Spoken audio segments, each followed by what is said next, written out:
ओम शांति। भगवत गीता श्लोक क्लास में आज का श्लोक है 16वें अध्याय का 12वां श्लोक, अध्याय 16, श्लोक नंबर 12।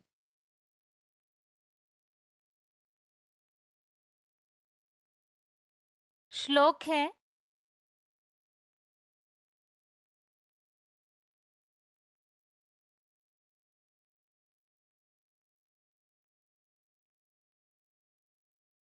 आशा पाश शतेर्बद्धा काम क्रोध परायणः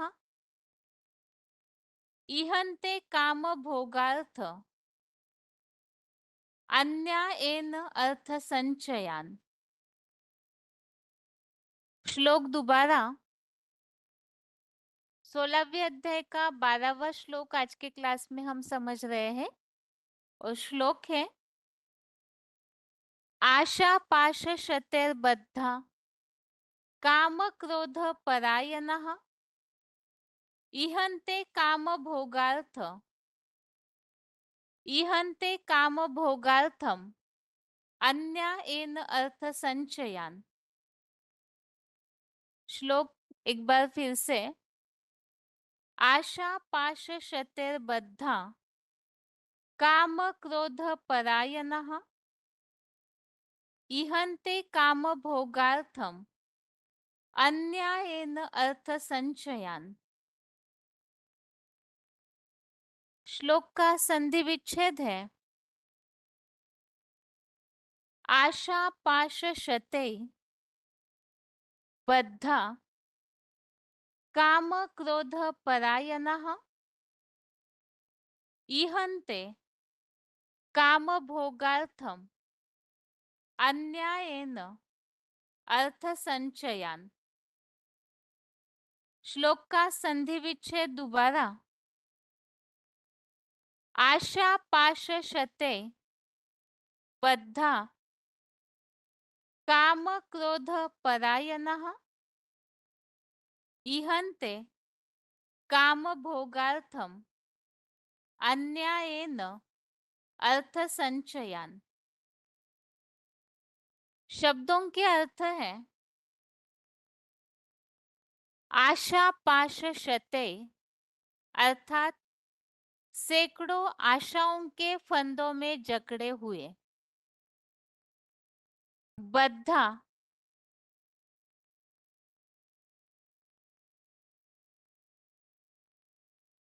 आशा पाश शते बद्धा अर्थात सैकड़ों आशाओं के फंदों में जकड़े हुए। काम क्रोध परायणः अर्थात काम क्रोध आदि के वशीभूत हुए। काम भोगार्थम अर्थात काम विकार भोगार्थ। अन्यायेन अर्थात अन्याय से। अर्थ संचयान अर्थात धन संग्रह इच्छुक। इहन्ते अर्थात है।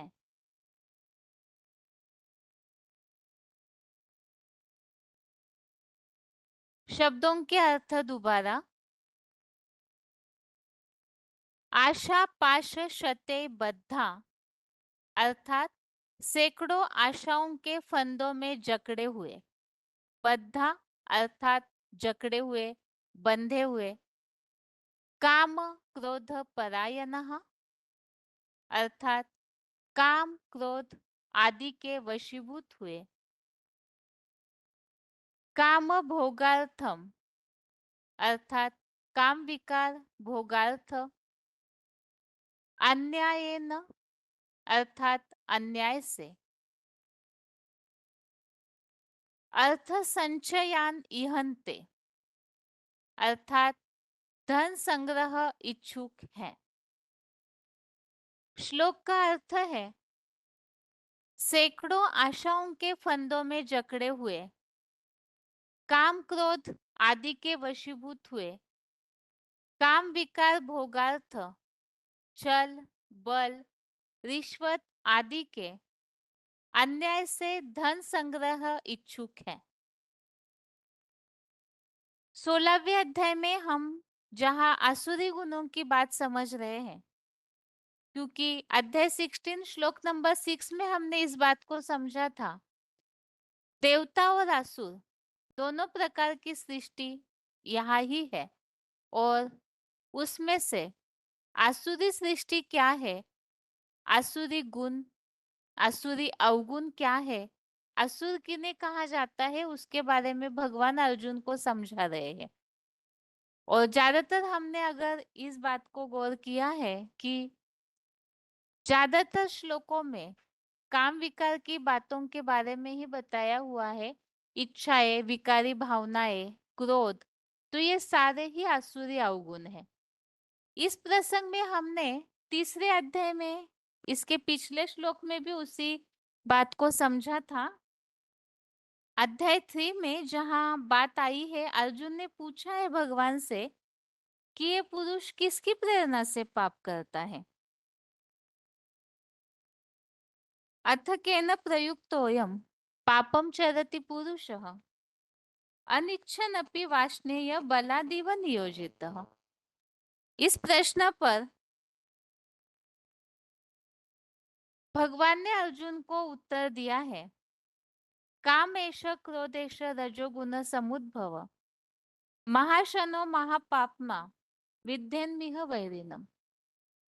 अध्याय 3 के श्लोक नंबर 37 से आगे के श्लोकों में हर जगह पे विकारी भावनाओं के लिए ही खास बताया है कि यही सबसे बड़े काम और क्रोध डकैत है। इन्हें वैरी समझ, इससे ज्ञान ढक जाता है, बुद्धि को ढक देता है। ये कभी भी न पूर्ति होने वाला ऐसा काम विकार है जो पूरी तरह से मनुष्यों को पथ भ्रष्ट कर देता है। तो यही वास्तव में आसुरी अवगुण है जो मनुष्यों को पूरी तरह से पतन की ओर गिरा देता है। और इसी बात को यहाँ आसुरी अवगुणों के बारे में बार बार समझाया जा रहा है। आसुरी अवगुण क्या है? तो विकारी भावनाओं के कारण ऐसे असुरों को कौन सा कर्म त्यागना चाहिए, अर्थात इन विकारों को त्यागना चाहिए और सुखदायी कर्मों को करना चाहिए, इस बात की समझ ही नहीं होती, क्योंकि बुद्धिगत ज्ञान जो है ढक जाता है। ऐसे ही जगत को मिथ्या ईश्वरहीन बताते हैं और ये जो विकारी भावनाएं हैं, इसी से ही सारी सृष्टि चलती है, इस बात को ही बार बार बताते हैं। तो इस तरह से इस बात को बताया हुआ है कि ऐसे विकारी भावनाओं का आश्रय लेकर के ऐसे शुद्ध बुद्धि जो है वो जगत के वैरी बन जाते हैं, जगत को मिथ्या बताते हैं और जगत के लिए वैरी बन जाते हैं, विनाशकारी बन जाते हैं। इसी के लिए बताया हुआ है कि ऐसे कामनाओं का आश्रय लेने वाले दंभ मान मद से भरे हुए अपवित्र कर्म करते रहते हैं, अर्थात रिश्वत लेना, लूटपाट करना, अन्याय से, जो इस श्लोक में उल्लेख आया है। एक तो अनेक चिंताओं में जकड़े हुए रहते हैं, जिस इसके पिछले श्लोक में ही हमने समझा, चिंता परिमेयम च प्रलयांतम उपाश्रितः। विनाश काल में अनगिनत चिंताओं में ऐसी आत्माएं फंसी रहती है और इस विकारी भावनाओं का भोग करना ही सब कुछ है, इसे ही मान लेते हैं कि यही हमारे जीवन का लक्ष्य है। अर्थात ऐसे आसुरी आत्माओं को इस दुनिया में और कुछ नजर ही नहीं आता है। इसी बात को यहाँ आगे भी बताया हुआ है। आज के श्लोक में सैकड़ों आशाओं के फंदों में जकड़े हुए, काम क्रोध आदि के वशीभूत हुए, काम विकार भोगार्थ अन्याय से धन संग्रह इच्छुक है। अब अन्याय से कैसे धन संग्रह करते हैं,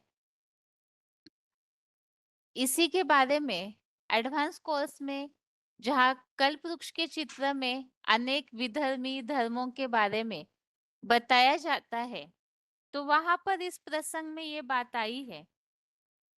जैसे ही कलयुग में मुस्लिम धर्म स्थापित हो जाता है, तो इस्लामियों से ही मुस्लिम निकले।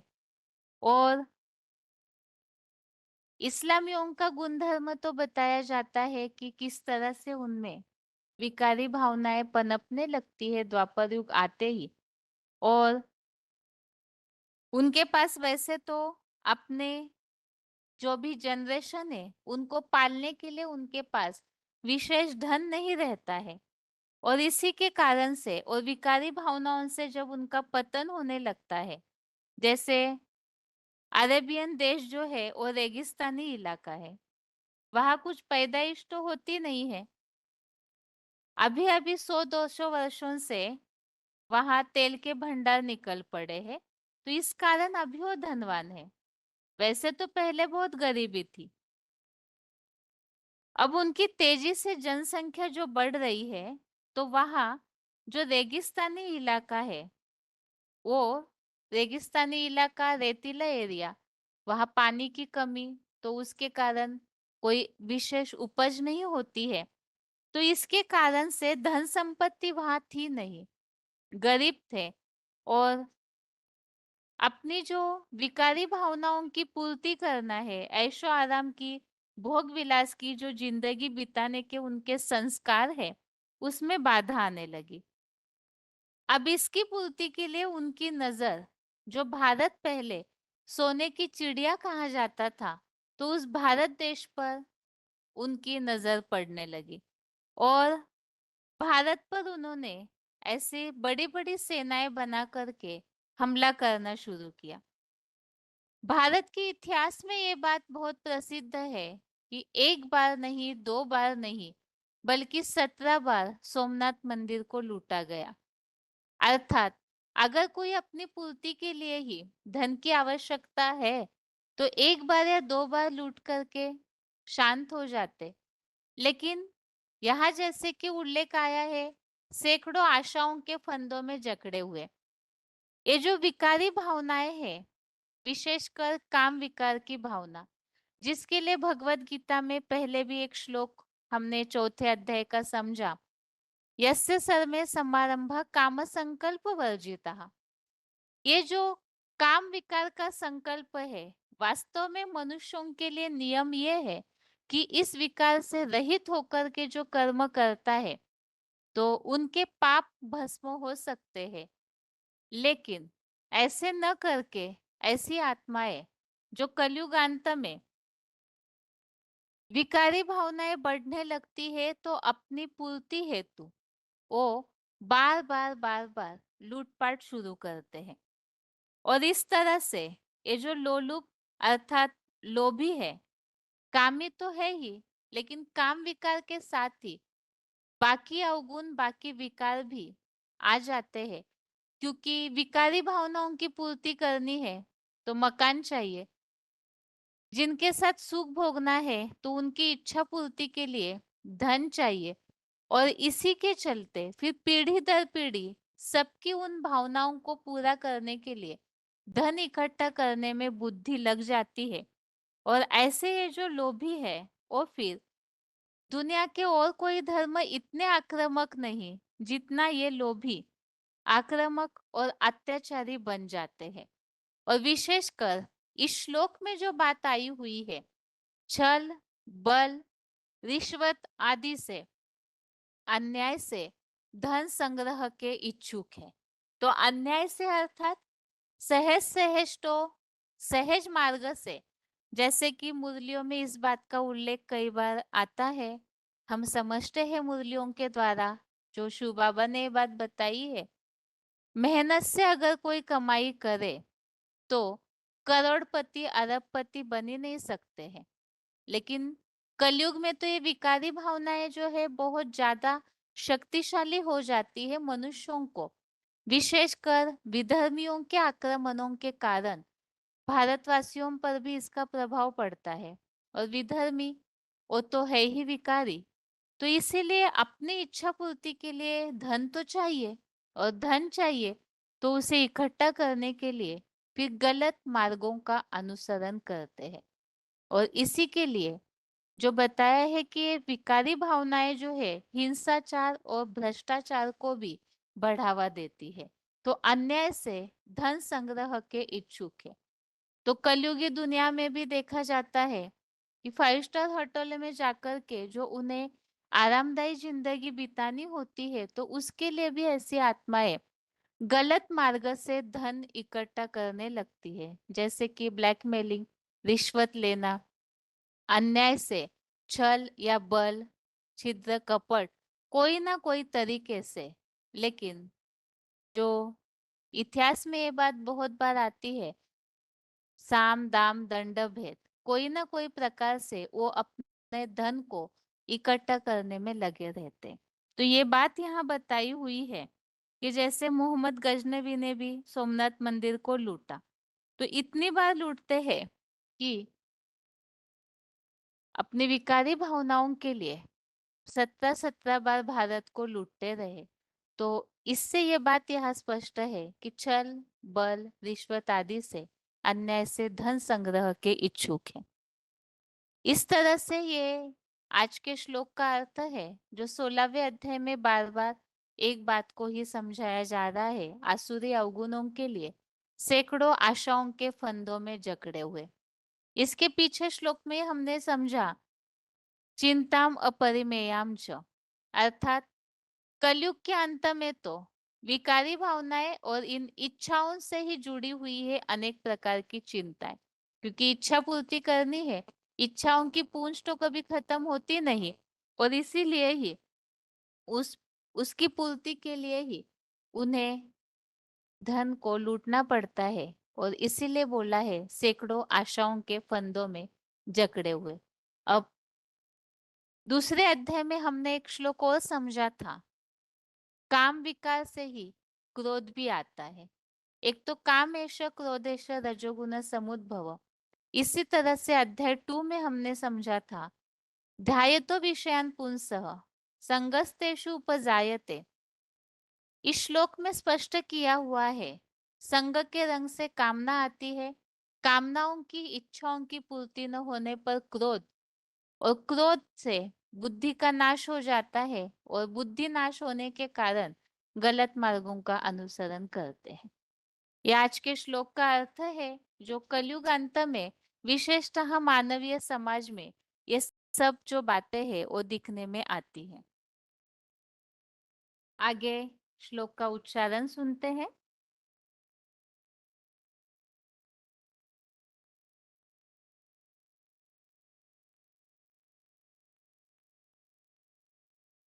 आशापाशशतैर्बद्धा कामक्रोधपरायणा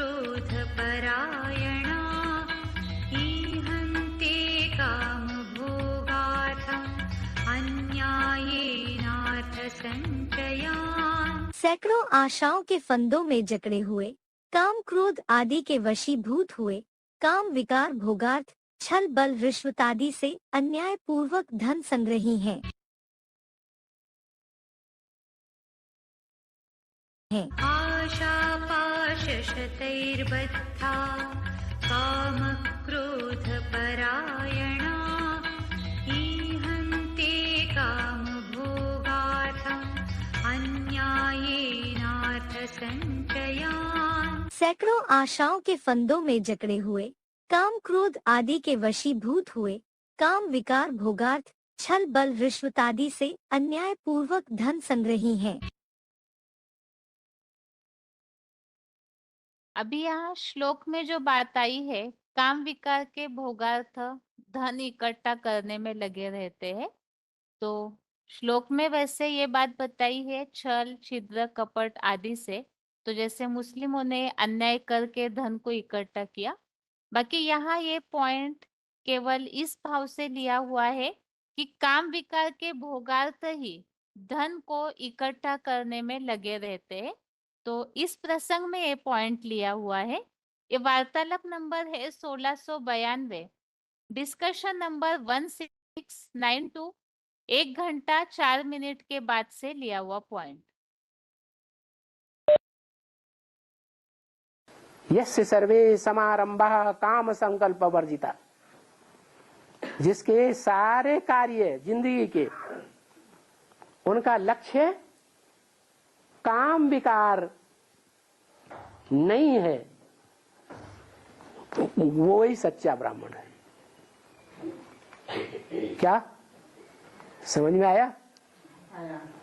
यस्य सर्वे समारंभा काम संकल्प वर्जिता, जिसके दुनिया के सारे कार्य काम विकार के संकल्प से रहित हैं, वो है श्रेष्ठ ब्राह्मण।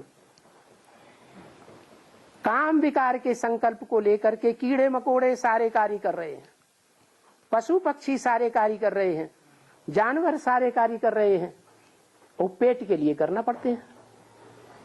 मनुष्य भी वही सारे कार्य कर रहे हैं। ये दीवालें क्यों खींचते हैं? अरे जब जानवर रह सकते हैं बिना दीवालें खींचे, कीड़े मकोड़े रह सकते हैं, पशु पक्षी रह सकते हैं, तो मनुष्य नहीं रह सकता? बंदर भी बिना दीवालों के रह सकते हैं ना? तो ये मकान बनाने में इतना क्यों खर्चा करते हैं? हा? अरे क्या लक्ष्य है इसका? काम विकार को छुपाने का लक्ष्य है। क्या लक्ष्य है? हमारे काम विकार का जो धंधा है ना, वो कोई देख न ले, इसलिए बाप जो है बच्चों के लिए मकान बनाता है। हम सुखी रहे ये सुख भोग भोग के, तो हमारे बच्चे भी ये धंधा सुख, भले 70 साल के हो गए तो भी मकान जरूर बनाएंगे बच्चों के लिए। तो उनका लक्ष्य जीवन का क्या है? खुद भी काम विकार का सुख भोगना और अपने बाल बच्चों को भी काम विकार का सुख भोगवाना। पैसा कमा कमा करके बैंकों में रख रहे हैं, इतने पैसे की उन्हें जीवन में जरूरत नहीं है, तो भी धंधे धोरी में लगे हुए हैं। बाबा ने कहा अगर तुम्हारे पास इतना पैसा है कि बैंक में या किसी व्यक्ति को दे दो, ब्याज खाते रहो और रोटी टुक्कड़ खाते रहो, पेट को क्या चाहिए? 2 रोटी, तो पुरुषार्थ चलता रहेगा। लेकिन नहीं, ढेर सारा पैसा कमा कमा के रखते जाएंगे। किस लिए रख रहे हैं? लड़की की शादी करनी है, लड़के की शादी करनी है, कहीं मौका लग जाए तो हमारी भी हो जाए, क्योंकि बुड्ढों को भी आस तो रहती है ना। तो ये जो काम विकार का संकल्प है ना, ये सारी दुनिया को नचा रहा है।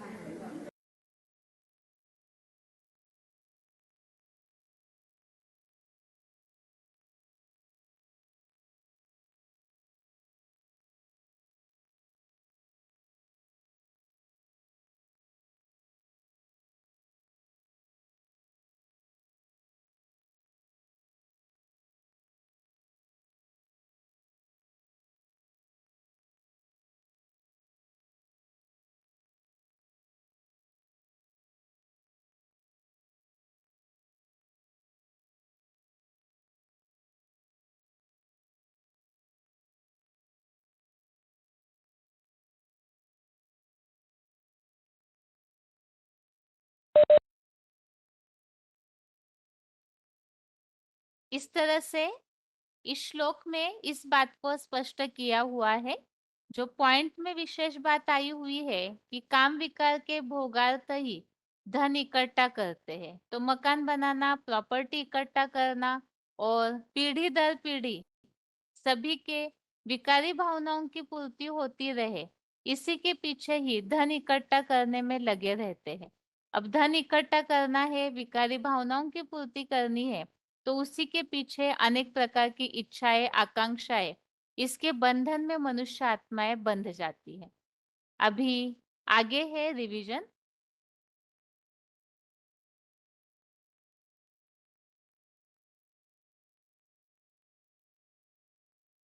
रिवीजन के लिए 13वें अध्याय का 3रा श्लोक, अध्याय 13 का श्लोक नंबर 3। 13वें अध्याय में क्षेत्र क्षेत्रज्ञ विभाग योग, इस टॉपिक में हम समझ रहे हैं क्षेत्र और क्षेत्रज्ञ का जो ज्ञान है उसे जानना, यही सच्चा ज्ञान है। अब उसे कैसे जानना है? तो उस क्षेत्र का परिचय जो है अगले श्लोकों में बताया हुआ है। तो 13वें अध्याय का 3रा श्लोक है, तत्क्षेत्रम यच् यादृक् यत् विकारी यतश्च यत् सचयो यत् प्रभावश्च तत्समासेन मे शृणु। श्लोक दोबारा। तत्क्षेत्रम यच्छ्यादृक् च यत् विकारी यतश्च यत् सच यो यत् प्रभावश्च तत्समासेन मे शृणु।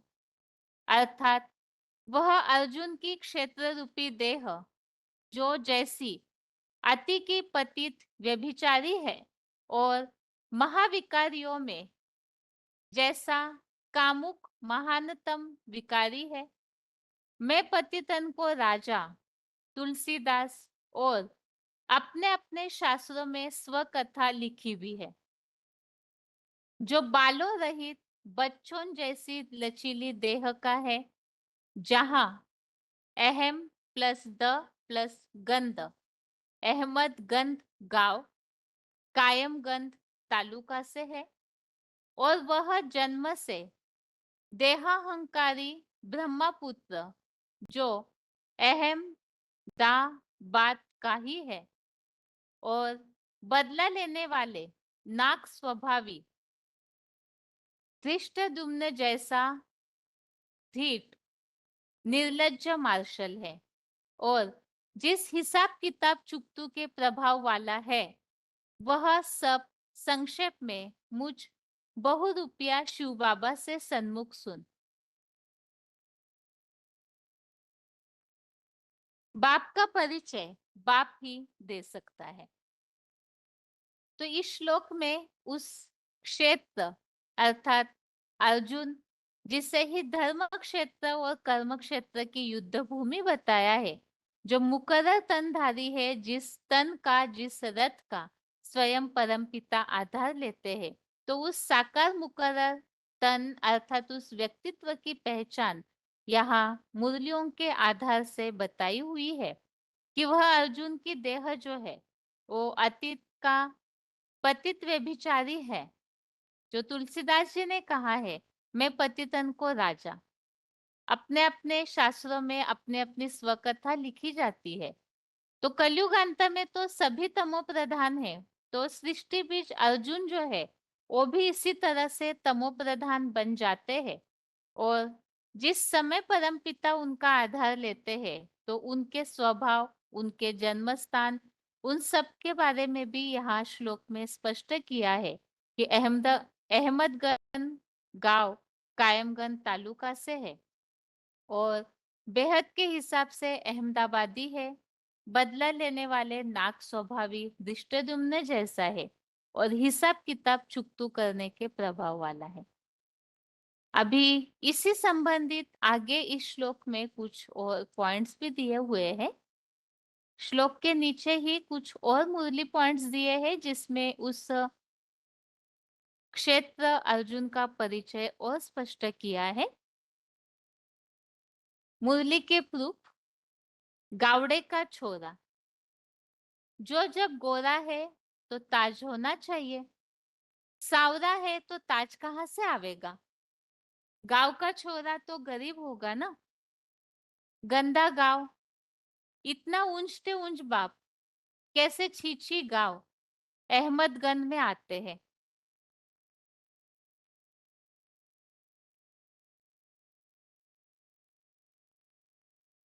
इतना ऊंचते ऊंच बाप कैसे छीछी गांव अहमदगंज में आते हैं।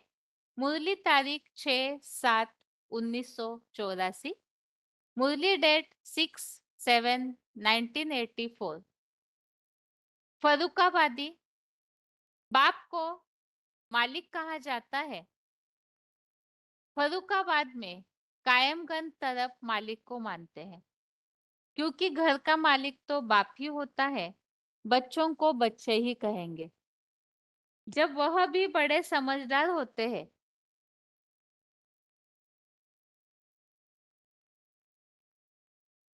अलौकिक बच्चे पैदा करते हैं, तब फिर मालिक बनते हैं। यह सभी राज समझने की है। मुरली तारीख 11/4/1968, मुरली डेट 11/4/1968। तो यहाँ गांव के बारे में भी बताया है कि वो फरुखाबाद की तरफ मालिक को मानते हैं, और घर का मालिक बाप होता है, तो वो फरुखाबाद के निवासी है। और सर्व सेंटर्स का बीच अहमदाबादी। अव्यक्तवाणी तारीख 24/1/70। अव्यक्तवाणी डेट 24/1/70। अहमदाबाद को सभी से ज्यादा सर्विस करनी है क्योंकि अहमदाबाद लाखों तादाद के सभी सेंटर्स का बीज रूप है। तो इस पॉइंट में इस बात को स्पष्ट किया है कि वो बेहद के हिसाब से वो हस्ती अहमदाबादी है, सब सेंटर्स का बीज रूप है।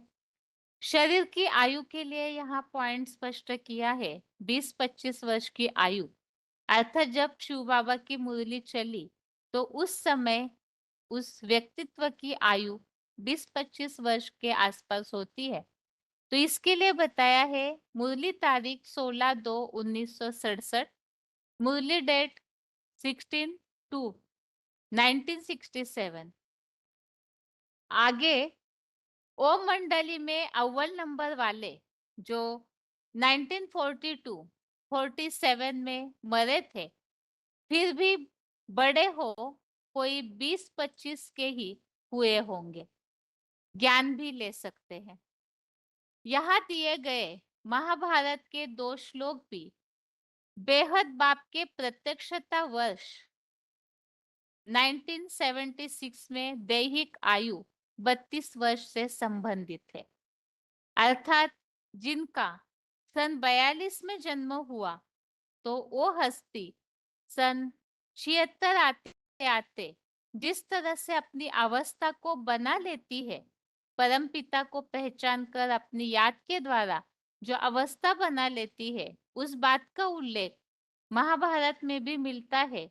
अमर कोश में कल्पद्रुम शंकर शब्द। तो इसमें महाभारत में वो हस्ती 32 वर्ष की आयु में परम ब्रह्म में अपने पुरुषार्थ से लीन हो जाती है, इस बात का स्पष्ट उल्लेख किया है।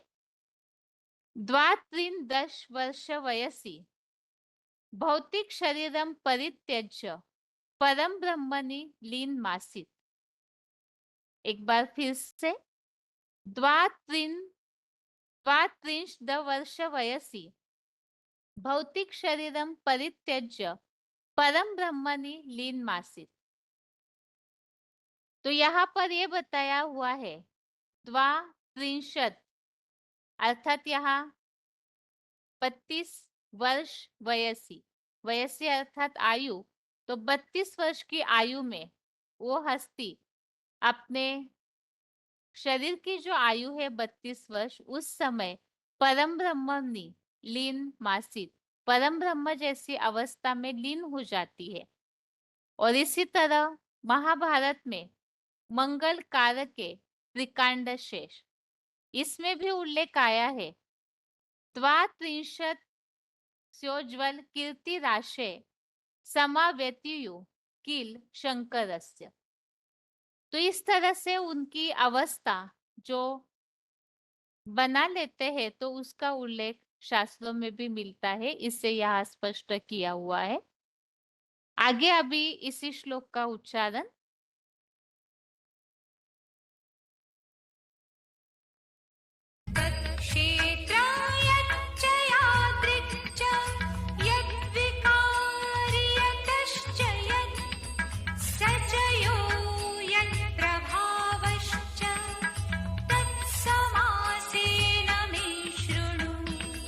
वह अर्जुन की क्षेत्र रूपी देह, जो जैसी अति की पतित व्यभिचारी है और महाविकारियों में जैसा कामुक महानतम विकारी है।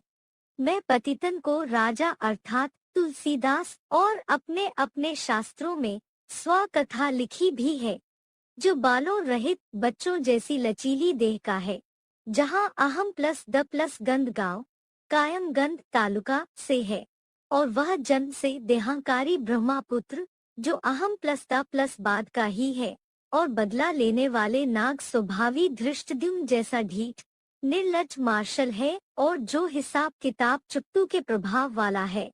वह सब संक्षेप में मुझ बहुरूपिया शिव बाबा से सम्मुख सुन। बाप का परिचय बाप ही दे सकता है।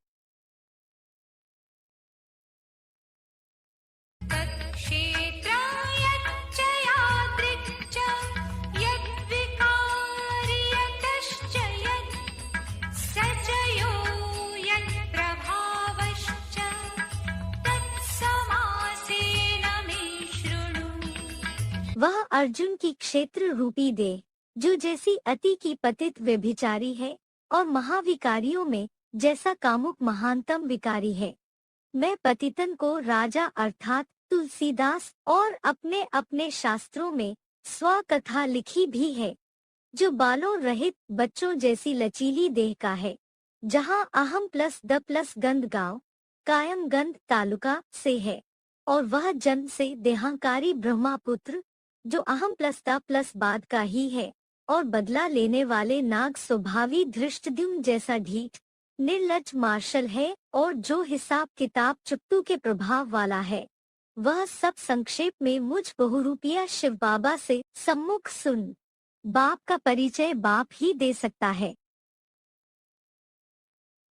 आगे श्लोक संबंधित जो पॉइंट्स है उसे एक बार दोबारा सुनते हैं। मुरली के प्रूफ।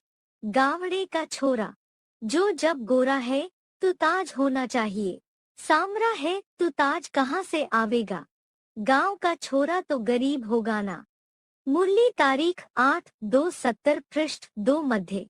गंदा गांव, इतना ऊंचते ऊंच बाप कैसे छीछी गांव अहम प्लस द प्लस गंध में आते हैं। मुरली तारीख 6/7/84 पृष्ठ 2 मध्य। फर्रुखाबादी, बाप को मालिक कहा जाता है।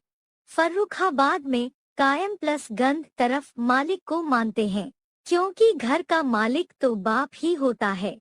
बच्चों को बच्चे ही कहेंगे, जब वह भी बड़े समझदार होते हैं, अलौकिक बच्चे पैदा करते हैं, तब फिर मालिक बनते हैं। यह सभी राज समझने की हैं।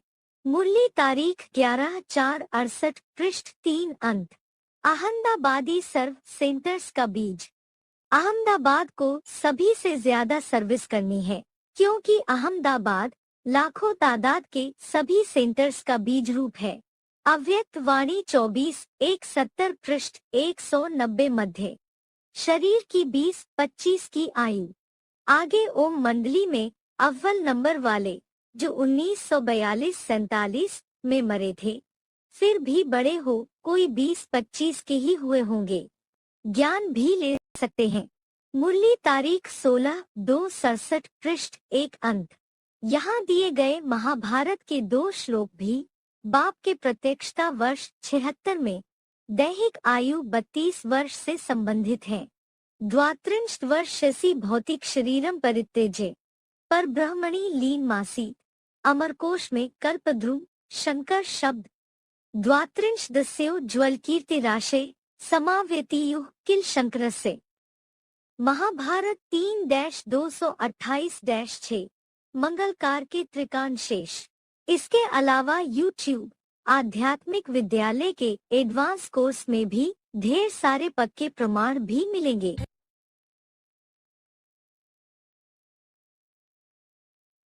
अभी श्लोक में जो भी उल्लेख आए हुए हैं उस संबंधित पॉइंट सुनते हैं। श्लोक में जो उल्लेख है अर्जुन की देह जो अति की पतित व्यभिचारी है, वार्तालाप नंबर 767।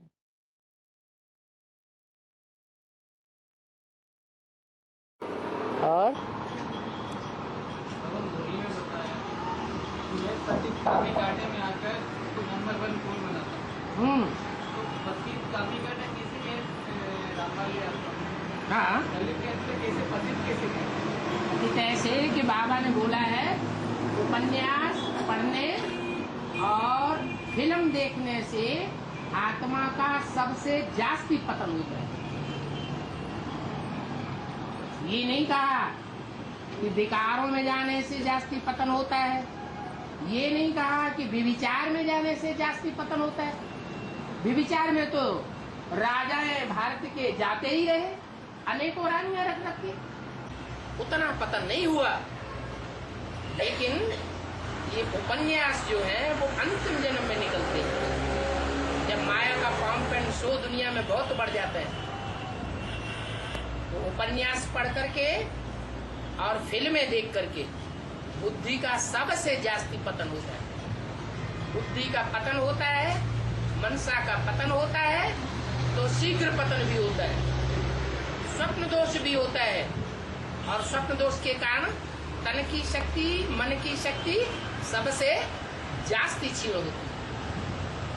तो उसे पतित कहेंगे या पावन कहेंगे? क्या कहेंगे? पतित है।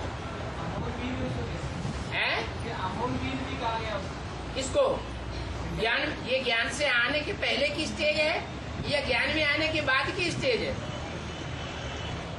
जो उपन्यास पढ़ना, फिल्में देखना, ये लौकिक दुनिया की स्टेज है या ज्ञान में आने के बाद अलौकिक दुनिया की स्टेज है?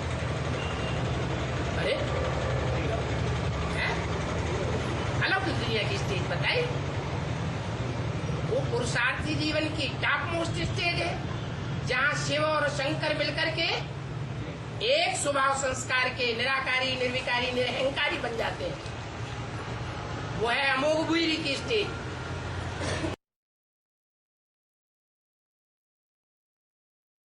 अपने अपने शास्त्रों में स्व कथा लिखी है। PCD number 2080, PCD number 2080।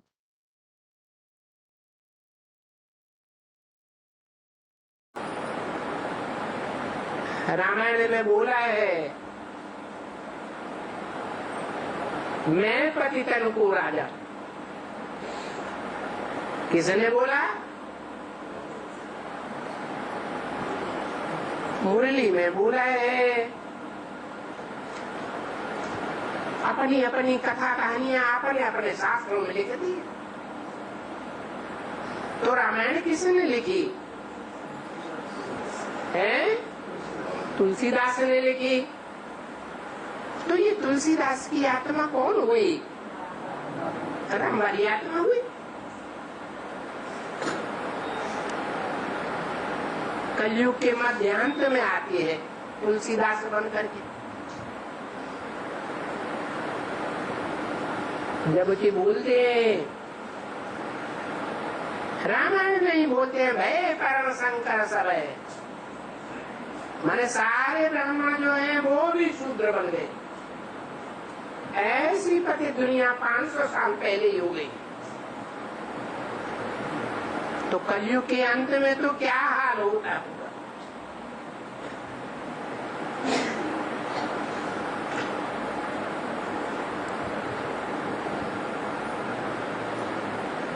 तुम पहले पतित बनते हो, तुम्हारे पीछे पीछे सारा झाड़ पतित हो जाता है।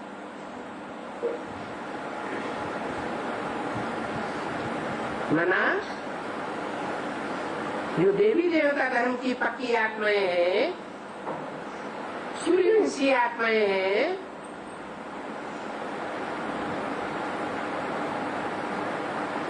वो पहले पहले पतित बनती हैं।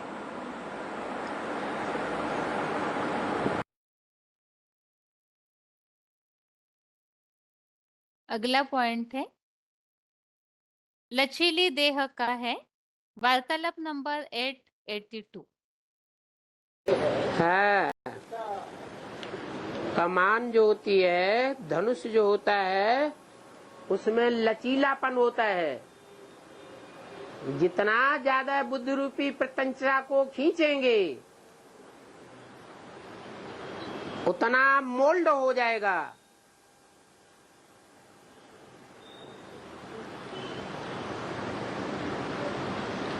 ये मोल्डिंग पावर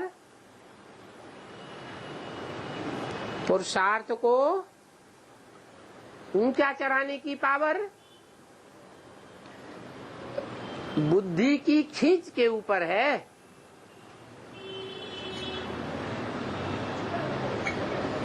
जब धनुष की प्रत्यंचा चढ़ाई जाती है तो मस्तक की ओर खींचते हैं, अर्थात ईश्वर की याद में मन बुद्धि का जितना ज्यादा खिंचाव होगा, आकर्षण होगा, उतना ही पुरुषार्थ तीव्र होगा, मनन चिंतन मंथन तीव्र होगा।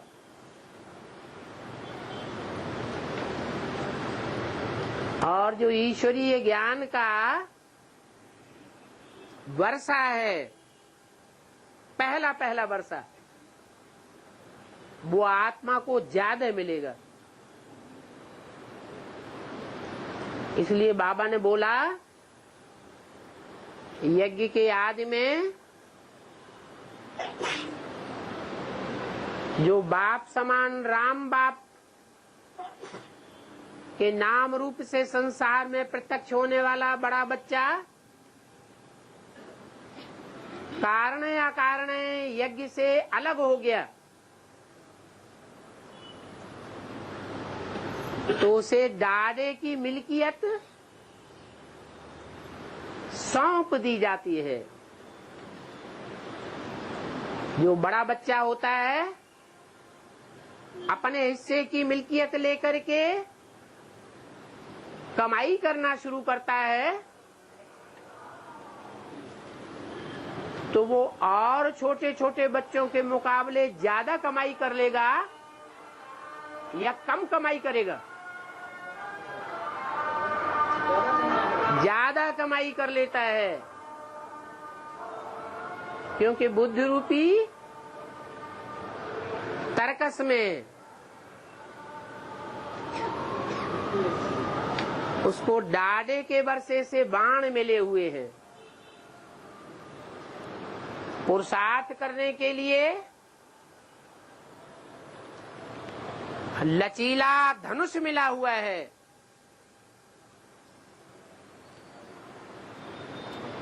जिसको शास्त्रों में कहा गया है शंकर चाप जहाज। चाप अर्थात धनुष, वो शरीर रूपी धनुष भी है जिसे चाप कहा जाता है। वो शरीर रूपी जहाज भी है जिस जहाज का आधार लेकर के यही चढ़े उतरे ही पार नर। मन बुद्धि रूपी आत्माएं उसकी प्रैक्टिकल याद में सवार होकर के इस संसार सागर से पार चली जाती है। परंतु उस पुरुषार्थ रूपी धनुष में लचीलापन होना चाहिए, मोल्डिंग पावर होनी चाहिए। इसलिए नारायण के रूप में राम वाली आत्मा जब संसार के सामने प्रत्यक्ष होती है तो उसकी खास ये शिफ्ट है, विशेषता है कि वो आत्मा अपने पुरुषार्थी जीवन में संसार के बड़े से बड़े हौदे वाले लोगों के साथ भी संस्कार मिलाई लेती है और छोटे से छोटे हौदे वाले सड़क का भिखारी ही क्यों न हो उसके साथ भी रह करके संस्कार मिलाए लेने में सिद्ध हस्त है। ये पुरुषार्थ रूपी धनुष की मोल्डिंग पावर के कारण होता है।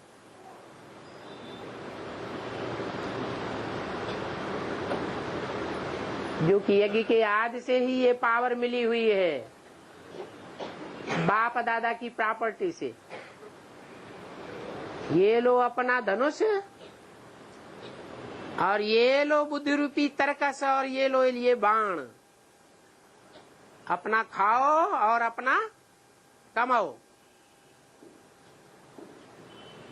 आज से ही वो बच्चा स्वाधीन हो जाता है, खुद की कमाई करना और खुद ही खाना। जो बच्चे आधीन होने के संस्कार वाले हो जाते हैं वो आज भी दुनिया में देखे जाते हैं। माँ बाप की कमाई हुई संपत्ति पर काबिज होकर के रहना चाहते हैं जिंदगी भर, अपनी कोई कमाई अलग से नहीं करना चाहते। तो फिर उनको भीख भी मांगनी पड़ती है, कारण या कारण कोई टाइम पर, क्योंकि अपने पुरुषार्थ का मादा नहीं है।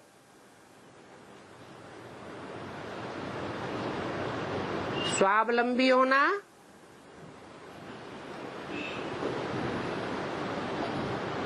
भगवान की सबसे बड़े से बड़ी गिफ्ट है।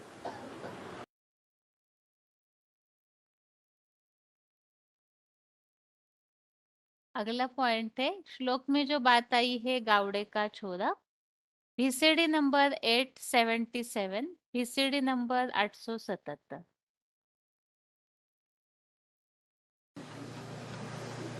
अभी तुम्हारी बुद्धि में आया है कि कृष्ण को एक ही जन्म में पार्ट बजाने वाले पुरुषार्थी और संपूर्ण ब्राह्मण में ये अंतर क्यों बोल दिया है, श्याम और सुंदर। जरूर पहले श्याम है, फिर बाद में उसी शरीर से सुंदर बनता है।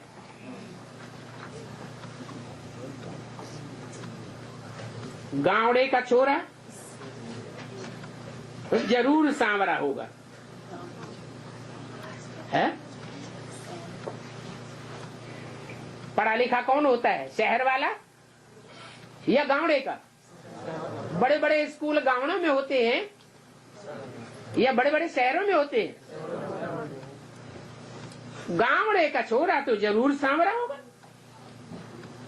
अभी तुमको ज्ञान का तीसरा नेत्र मिला है। गोरा और सांवरे का ज्ञान तुम्हारी बुद्धि में आ गया है। बाप जब आते हैं तो सांवरे को गोरा बनाते हैं, रावण काला बनाए देता है।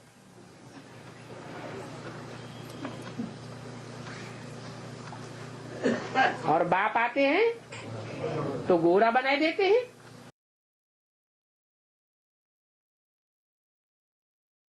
अगला पॉइंट है गंदा गांव, जो श्लोक में पॉइंट में हमने समझा है कायमगंज और अहमदगंज गांव, इस प्रसंग में ही यहाँ पॉइंट है। VCD number 1771, VCD number 1771। जहां सारी दुनिया की बू मन बदबू आकर के इकट्ठी हो जाती है, बदबू का पहाड़ बन जाता है।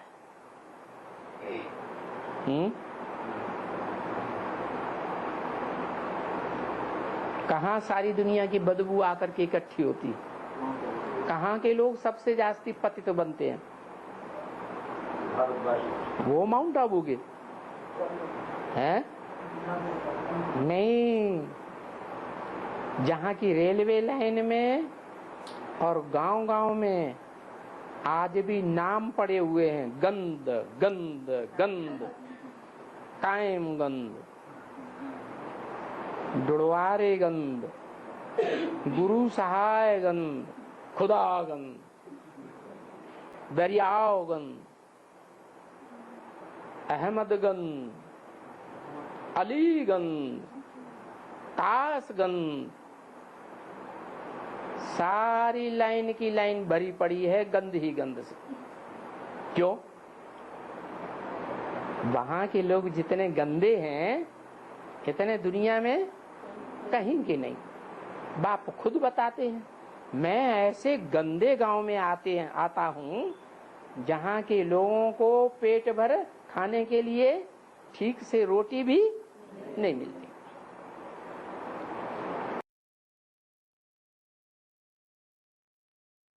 अगला पॉइंट है कायमगंज तालुका से है, VCD नंबर 2320, VCD नंबर 2320। वो हीरो पार्टदारी हर जन्म में हीरो का पार्ट ही बजाएगा या नीचा पार्ट बजाएगा? हीरो का पार्ट ही बजाता है, गुप्त रहता है।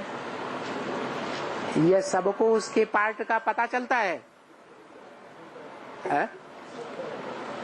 गुप्त रहता है, इसलिए प्रभावशाली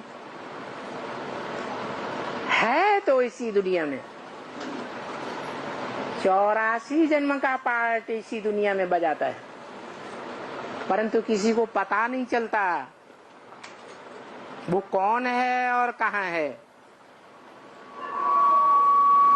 जो सदाकाल इस सृष्टि पर है क्या कायम है, क्या अंतिम जन्म में भी कायमगंज तालुका में जन्म लेता है।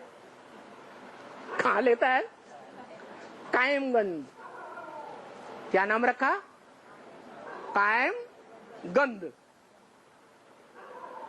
वहां की जो रेलवे लाइन है, उस रेलवे लाइन में जितने भी ज्यादा से ज्यादा सेंटर वो स्टेशन हैं, उनका नाम गंध के ऊपर ही है। कासगंज, दुड़वाड़ेगंज, अलीगंज, कायमगंज, कमालगंज, गुरसाहेगंज, खुदागंज। तो देखो अंतिम जन्म में इतना पतितमो प्रधान होता है कि कैसे लोगों के बीच में जाके जन्म लेता है, जहां के लोगों में गंध ही गंध भरा रहता है। और आखिरी न ऐसे तालुका में जो विनाश के अंत तक भी वहां के लोग कायम गंध करते रहेंगे। वो पीछे हटने वाले नहीं है। तो देखो जो सबसे जास्ती पतित वो ही सबसे जास्ती पावन बनता है। इसलिए यूपी ही एक क्षेत्र है दुनिया में जहां भगवान का प्रत्यक्षता रूपी जन्म है गाया हुआ है।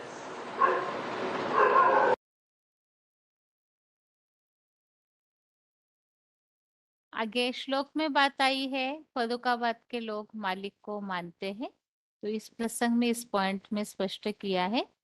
PCD number 2413, PCD number 2413।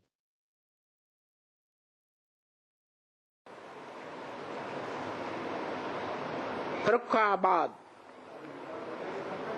बाद में फर्र से खा जाता है सारी दुनिया को।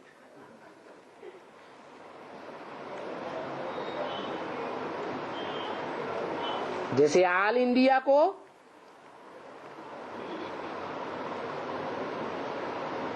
पट्ट से खा गया इलाहाबाद।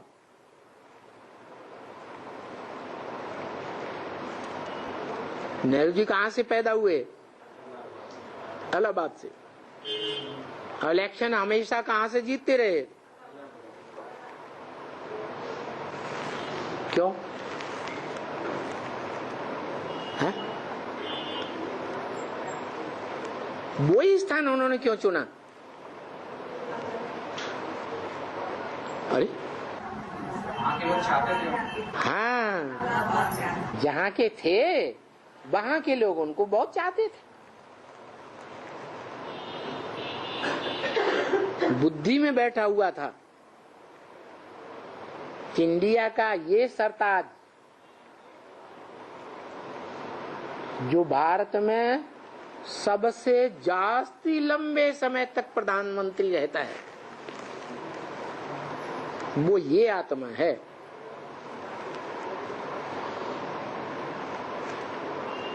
तो हमेशा वोट देते रहे और वो हमेशा जीतता रहा। ऐसे ही फर्रुखाबाद वाले लोगों को पता चल जाएगा। जो बाबा ने फर्रुखाबाद वाले लोगों से प्रश्न किया है, जो मालिक को मानने वाले फर्रुखाबाद के लोग हैं, उनसे पूछो वो मालिक साकार है या निराकार? अभी तो बेचारे जानते हैं, अभी तो जानते ही नहीं, लेकिन कभी जानेंगे या नहीं जानेंगे? जानेंगे। जब जानेंगे तो फर्रुखाबाद कौन से स्टेट में है? यूपी में। और अव्यक्तवाणी में बोला है यूपी को धर्म युद्ध का खेल दिखाना है। क्या? जैसे शंकर जी ने भस्मासुर से युद्ध हुआ या रावण से युद्ध हुआ,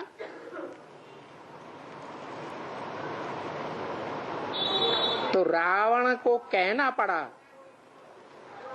अरे तू युद्ध कहां करता है, तू तो खेल करता है, खेल।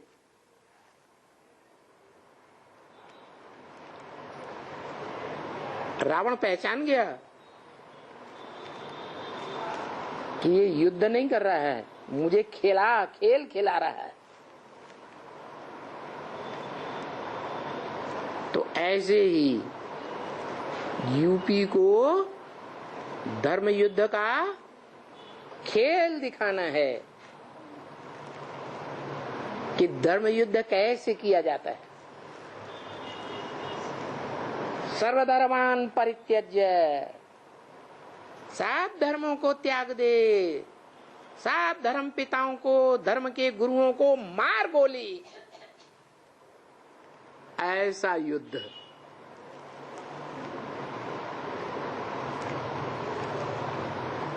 कौन सा स्टेट दिखावेगा? है? यूपी।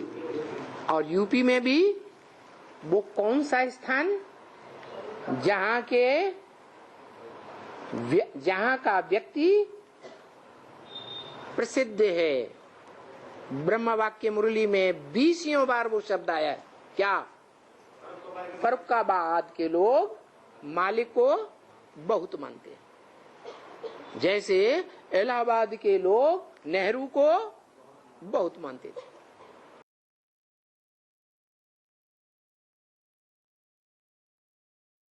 अगला पॉइंट है शरीर की 20-25 की आयु। VCD number 428, VCD number 428।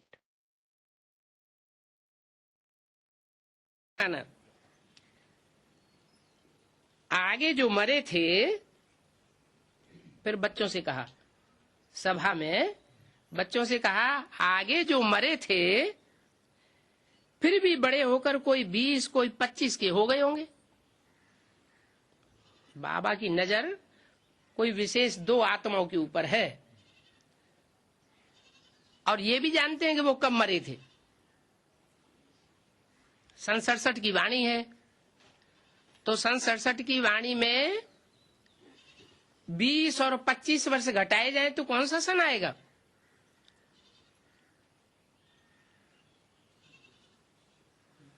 सड़सठ में से 20 घटाए, सन 47 आए, 46-47 आएगा ना। माना कोई एक आत्मा थी जिसने 46-47 में शरीर छोड़ा और फिर जन्म कहीं ले लिया। उनके लिए बोला कि वो 20 वर्ष के हुए, और दूसरी आत्मा के लिए बोला 25 वर्ष के हो गए होंगे। तो सन 67 में से 67 में से 25 वर्ष घटाए तो कौन सा सन आया? 42 आया। माने उस बच्चे का जन्म 42 में हो चुका है और सन 67 में वो 25 साल का हो गया है। ज्ञान भी ले सकते हैं वो बच्चे, ज्ञान भी ले सकते हैं। ले सकते हैं का मतलब आने वाला जो टाइम है सन 67 के बाद या सन 67 से कुछ आसपास पहले भी हो सकता है उनमें से किसी ने ज्ञान ले लिया हो और कोई ने ज्ञान लेने वाला हो। दोनों बातें हो सकती हैं, माने ज्ञान ले सकते हैं।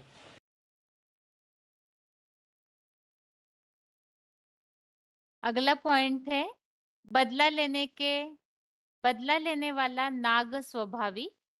Discussion number 986।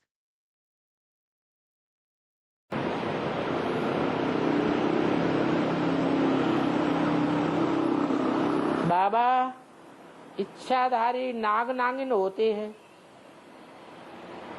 क्या?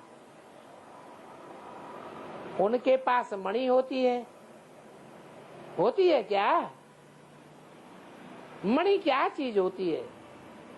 इच्छाधारी नाग को मार देते हैं तो नागिन की आंखों में मारने वाले की तस्वीर आ जाती है,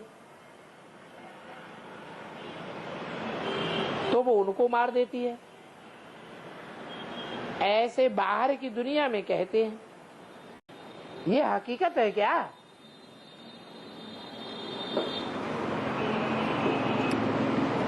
ऐसे ऐसे दुनिया में मान्यताएं हैं।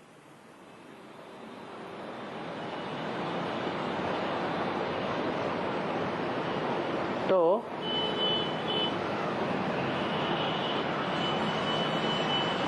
मनुष्य 84 जन्म लेता है या 84 लाख जन्म लेता है? 84 लाख जन्म जैसे काम नहीं कर सकता है? 84 लाख योनियों जैसे काम तो कर सकता है। उनमें एक योनि नाग की भी है। नागों की भी अनेक जातियां होती हैं। उनमें एक जाति है इच्छाधारी नाग, वो मणिधर सांप होता है। तो मनुष्य भी सांप जैसी करतूत करने वाले होते हैं क्या?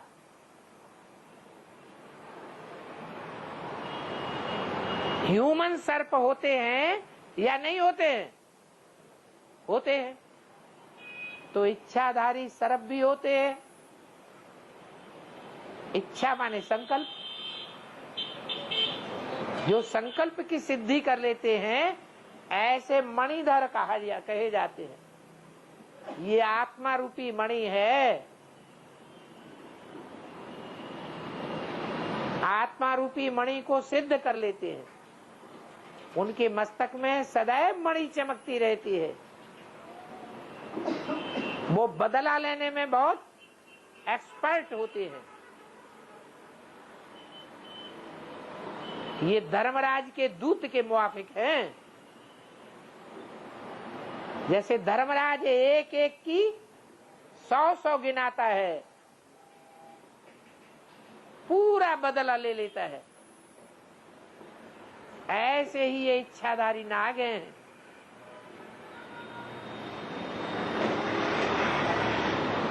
ह्यूमन नाग हैं। ये दूध का दूध और पानी का पानी करते हैं।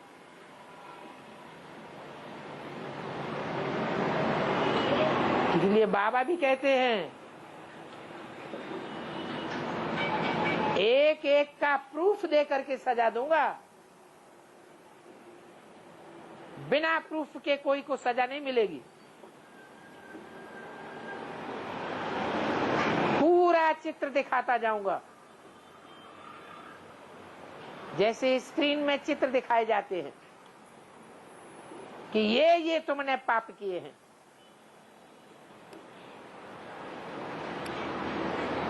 इन पापों को देखो और इनकी सजाएं खाओ। तो कहते हैं कि नागों के आंखों के अक्स में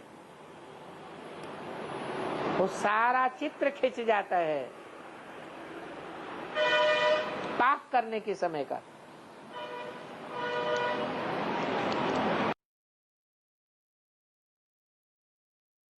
आगे अगला पॉइंट है निर्लज्ज मार्शल। जो श्लोक में बात आई हुई है कि वो ढीठ स्वभाव वाला है। VCD number 1036, VCD number 1036। जैसे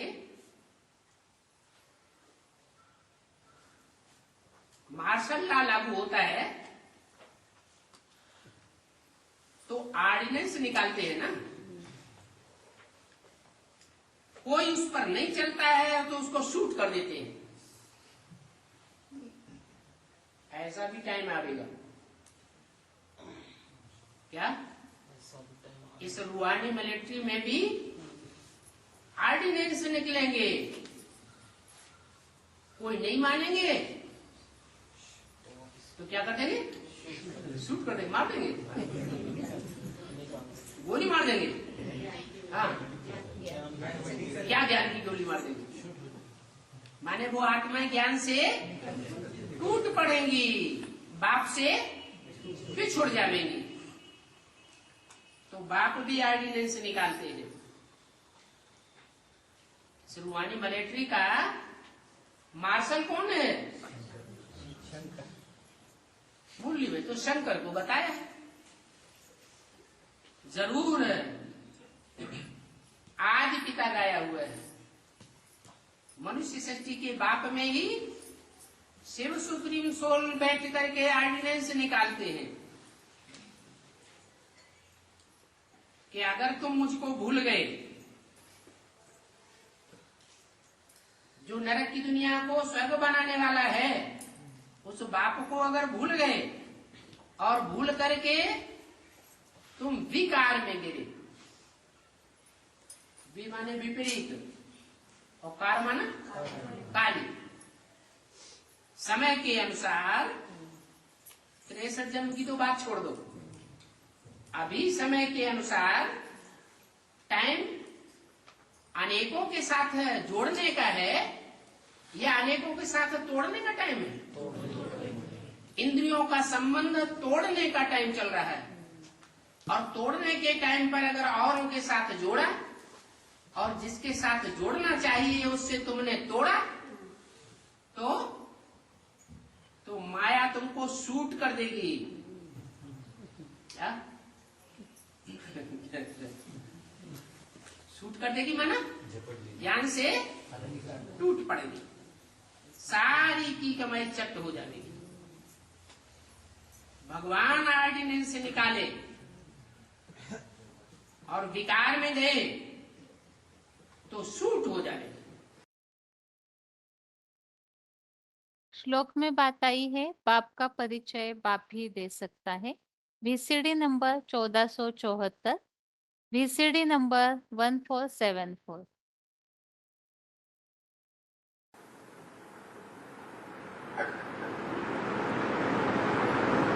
दुनिया तो सारी नास्तिक है,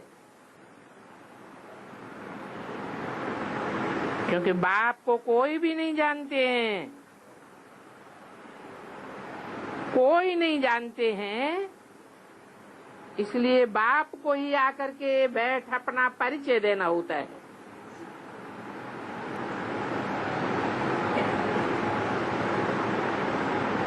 बाप के सिवाय बाप का परिचय कोई दे ही नहीं सकता।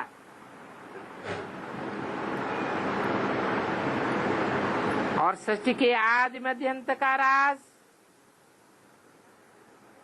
अनेक प्रकार की पॉइंट्स देते रहते हैं, क्योंकि एक बाप ही है जो जन्म मरण के चक्र में नहीं आता है। बाकी तो जो भी आत्माएं हैं मनुष्य मात्र की, वो सब जन्म मरण के चक्र में आती हैं, अपने पूर्व जन्मों को भूल जाती हैं। इसलिए सृष्टि के आदि मध्य अंत का ज्ञान नहीं दे सकती।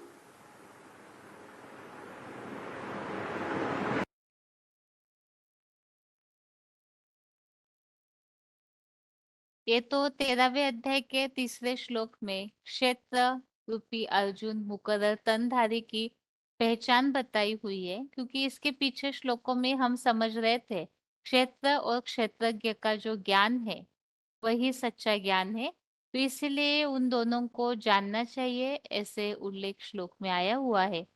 तो 3 श्लोक में पूरी तरह से क्षेत्र रूपी अर्जुन का परिचय दिया हुआ है।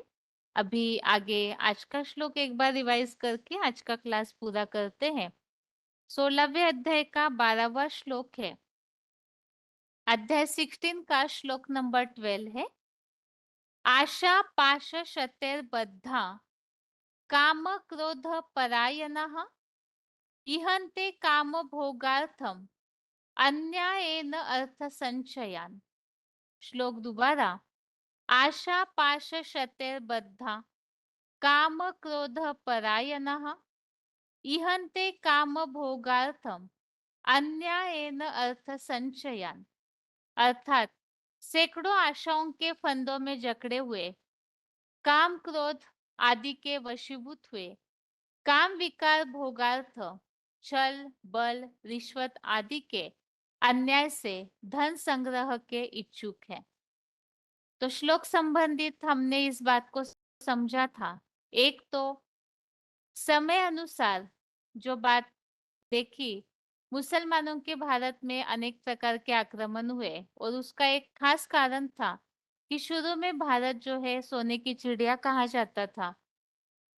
उस भारत से धन लूटने के हेतु आक्रमण तो हुए, लेकिन उसके साथ उद्देश्य केवल अपनी पेट पूर्ति करना नहीं, बल्कि अपनी लोभ की पूर्ति करना है।